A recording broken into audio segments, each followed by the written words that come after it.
Hey, I hope this is all right with you. If not, this will be the only recording in style and time that I do this sort of thing. But I think very much more clearly doing it like this because I don't have to. I'm dyslexic, so my brain doesn't phonically write or read as most people's do. It's a very big handicap. It's when it comes to reading and writing, it's like my mind is debilitated like a kid in a wheelchair. So. Anyways,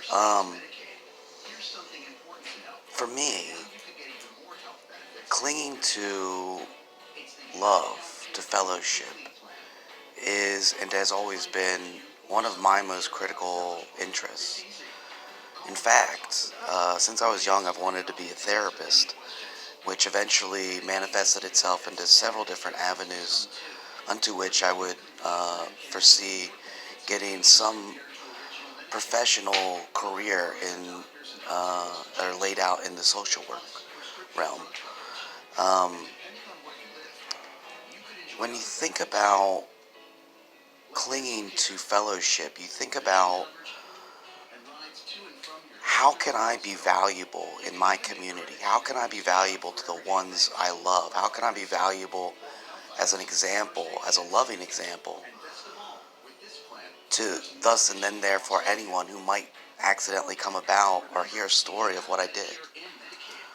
So it means a lot to me, but it could be so simple or so complicated for the context I'm in.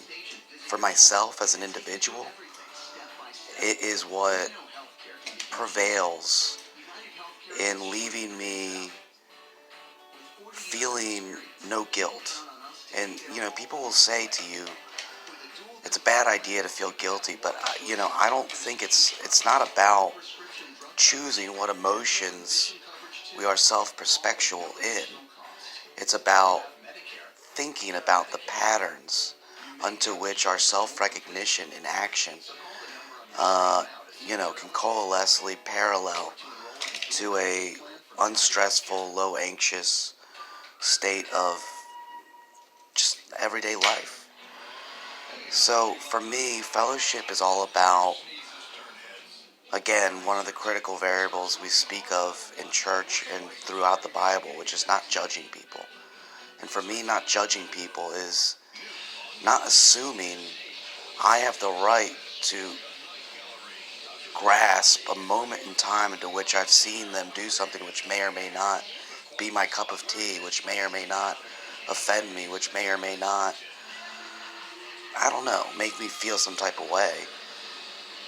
Ultimately, there's always a variable unto which we cannot grasp, we cannot see unless we are literally living in these people's shoes. So why would I waste my time thinking I'm better? Why would I waste my time not thinking I could be in his shoes in a different way, tomorrow even? So not judging for me is about not assuming anything. Not assuming what I know is what they know. What I know is what I can do from a moment to moment movement to be closer with my friends, with my family, with my community, with my society, with truly anyone who seeks not to be in a position of hypocrisy.